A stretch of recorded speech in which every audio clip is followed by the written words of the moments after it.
આજે આપણે બનાવીશું આલુ પોહા. તો એના માટે આપણે જોશે તેલ,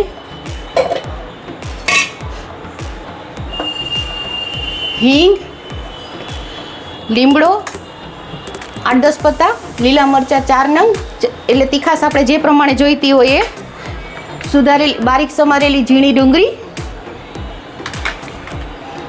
હળદર, નમક આપણા ટેસ્ટ પ્રમાણે, અને 2 બટેકા સુધારેલા ઝીણા ઝીણા. અને મેં 4 કપ 250 mlના 4 કપ મેં પોહા લીધા છે. એ પલાળીને ફૂલી ગયા છે. એ આ ક્વોન્ટિટીમાં છે. આપણી જે ક્વોન્ટિટી હોય, જેટલા જોઈતા હોય એ પ્રમાણે આપણે બનાવી શકીએ. અને પછી ઉપરથી એમાં કોથમરી અને આપણે રતલામી સેવ નાખીશું. તો ચલો આપણે વિડીયો સ્ટાર્ટ કરીએ.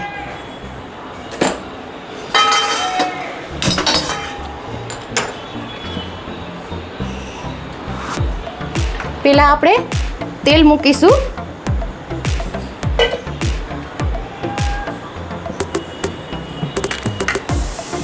તેલ ગરમ થાય એટલે એમાં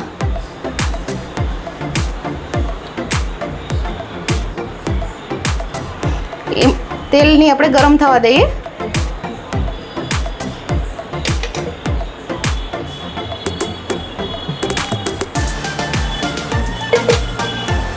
મારે પૌવાની ક્વોન્ટિટી વધારે છે એટલે તેલ થોડું વધારે જોશે.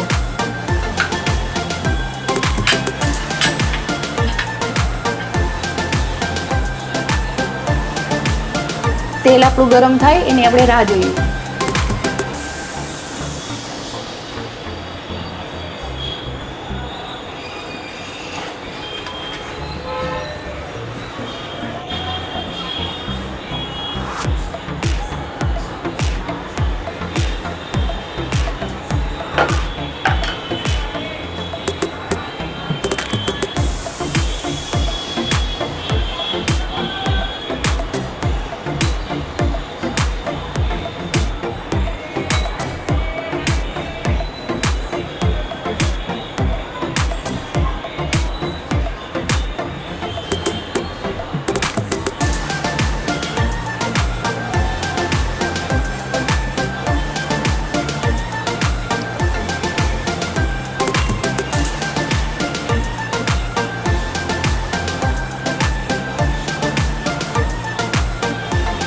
તેલ આપણું ગરમ થઈ ગયું છે સરસ. એમાં આપણે લીમડો, લીલા મરચાં, આમાં સિંગદાણા પણ નાખી શકીએ ભાવતા હોય તો.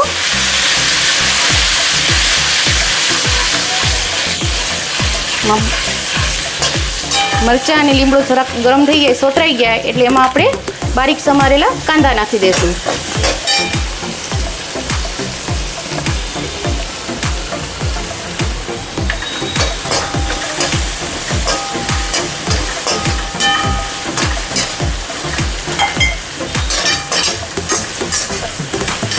કાંદામાં જ આપણે થોડું નમક નાખી દઈશું ટેસ્ટ પ્રમાણે. હું સિંધાલું જ નમક વાપરું છું એટલે મારું નમક થોડું પિંક કલર જેવું લાગે છે.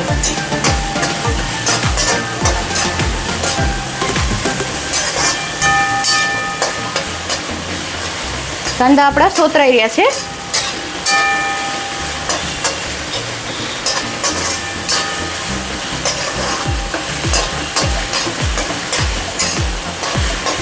એમાં જ આપણે ઝીણા સમારેલા બટાકા નાખી દઈશું. મેં 2 બટાકા લીધા છે.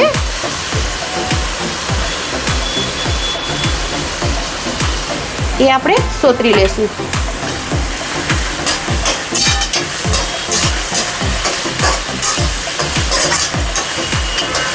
એમાં જ આપણે હળદર નાખી દઈશું.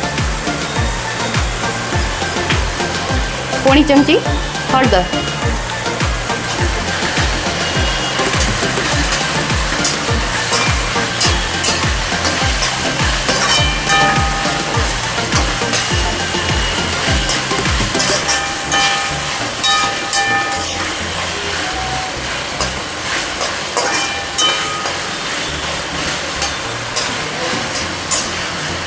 હવે આપણા આલુ પણ બટાકા પણ આપણા સોતરાઈ રહ્યા છે.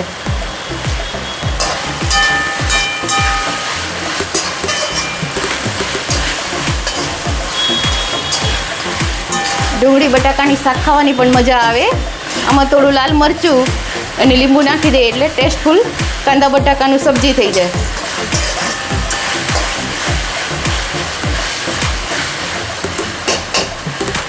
હજુ થોડી વાર લાગશે આપણે આલુને ચડતા.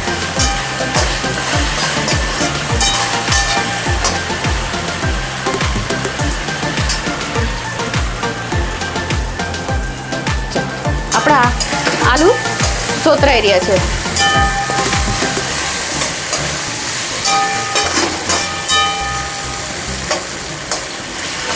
જો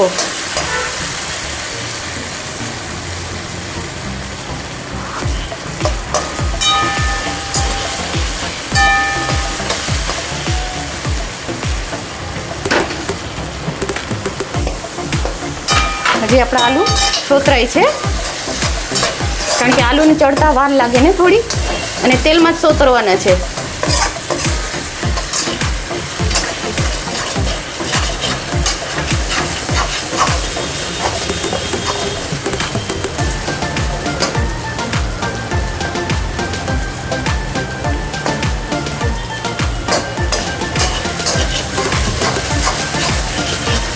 આમાં બાફેલા બટાકા પણ લઈ શકીએ, પણ મારી પાસે ટાઈમ હતો એટલે મેં આ કરી નાખ્યા.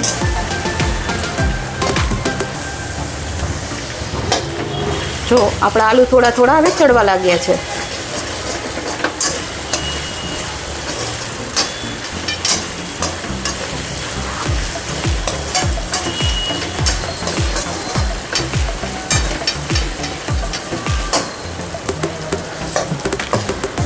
હવે આપણે આપણો ગેસ સ્લો કરી દઈશું થોડો, એટલે આપણા કાંદા અને આલુ ચડી જશે. કાંદા તો સરસ ચડી ગયા છે, આલુ ચડે છે.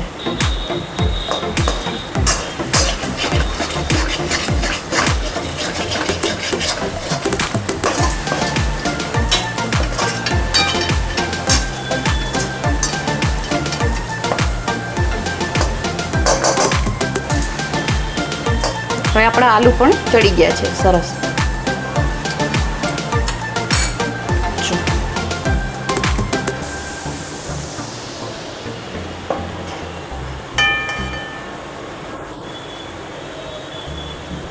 ગરમ છે, જો ચડી ગયા છે.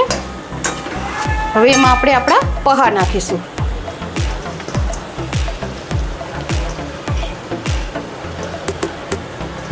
થોડા થોડા આપણે પૌવા એડ કરીશું.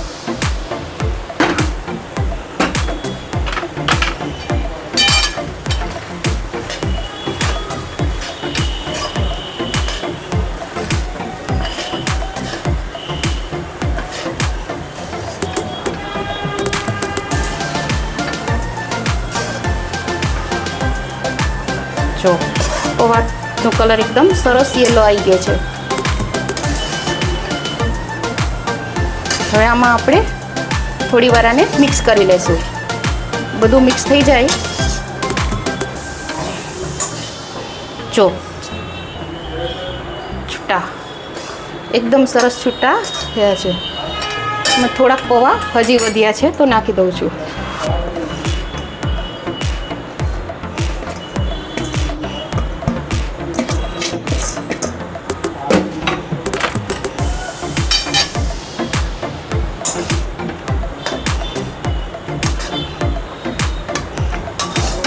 થોડુંક મીઠું ઓછું લાગશે એટલે હજી ઉપરથી થોડું નાખી દઈશ, લીંબુ અને મીઠું.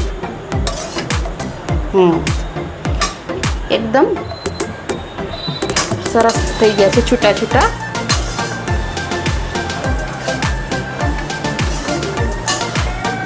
જો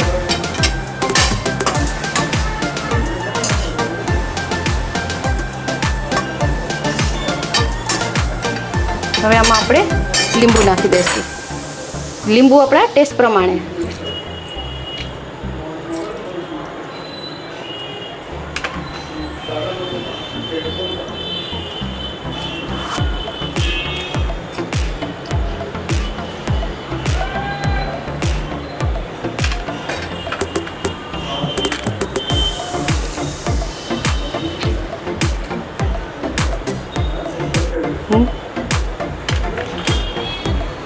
1.5 લીંબુ મેં નાખ્યું છે.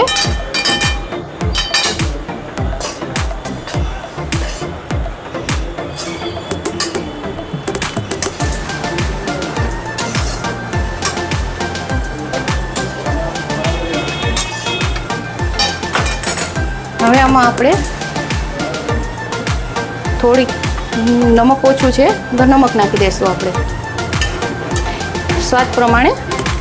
અને આમાં ખાંડ નાખવી તો નાખી શકાય, પણ અમે લોકો નથી નાખતા કારણ કે અમે રતલામી સેવ સાથે ખાવાના છીએ.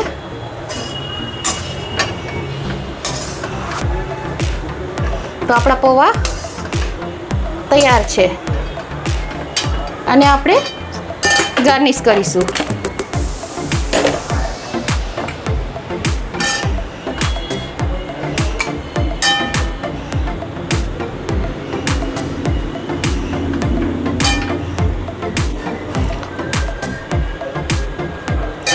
રતલામી સેવ તીખી હોય એટલે મેં બહુ તીખું નથી કર્યું. ઉપરથી કોથમરી અને રતલામી સેવ,